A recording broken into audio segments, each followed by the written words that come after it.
Welcome to the 2020 Workers' Memorial Day. My name is Michael Wood, and I'm the administrator of Oregon OSHA. My comments today will be brief. Most years, Workers' Memorial Day provides a day to gather together, to remember why so many of us fight for workplace health and safety, to join in solidarity with those who have lost loved ones, and to rededicate ourselves to the principle that no worker should ever be lost to a workplace injury or illness. This year, of course, is different. Because we are in the midst of one of the most significant public health and workplace health crises most of us will ever experience. We cannot gather. We cannot grieve together. We cannot reach out to one another in solidarity and community, at least in the physical sense. That is a burden we are sharing throughout all of our lives at this moment in history. Whether it is lost opportunities to celebrate birthdays together, to grieve losses together, to gather in worship together, or to gather in celebration of our lives together, we are all in many ways more isolated than we could have imagined just a few short months ago.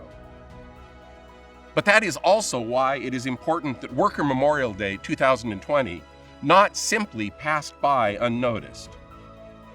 Because for the families and loved ones of those who lost their lives in Oregon workplaces last year, the crisis did not begin a few weeks ago. They have already experienced the greatest loss many of us will ever experience: the unexpected loss of a father, of a daughter, of a mother, of a son, or of a friend. They lost a coworker, a neighbor. They lost someone who made each of their lives richer. They lost someone they cared for, someone they loved. That loss must not be eclipsed by the events of the current crisis. The COVID-19 pandemic will pass.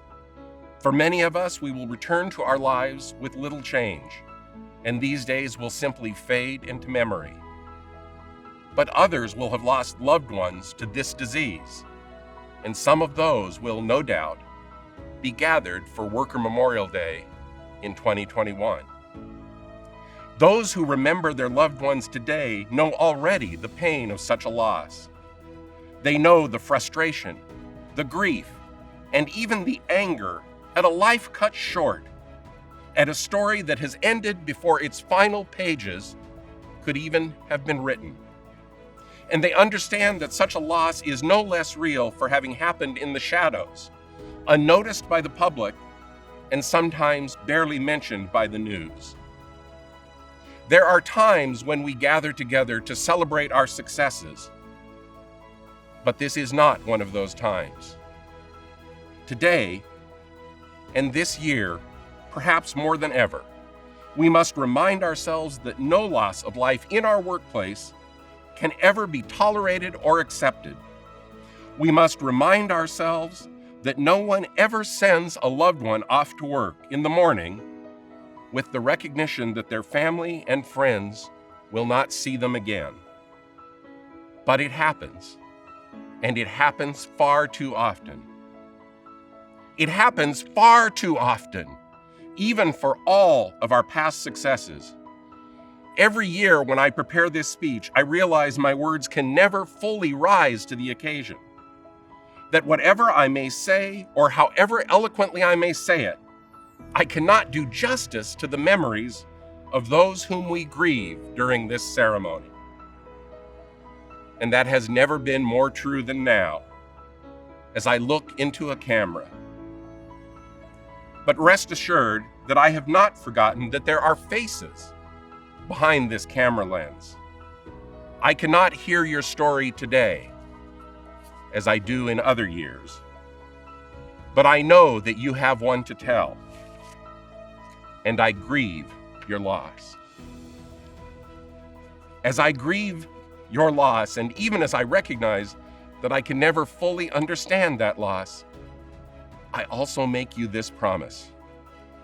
I will do everything in my power to protect other families and circles of friends from the loss and the grief that you have experienced.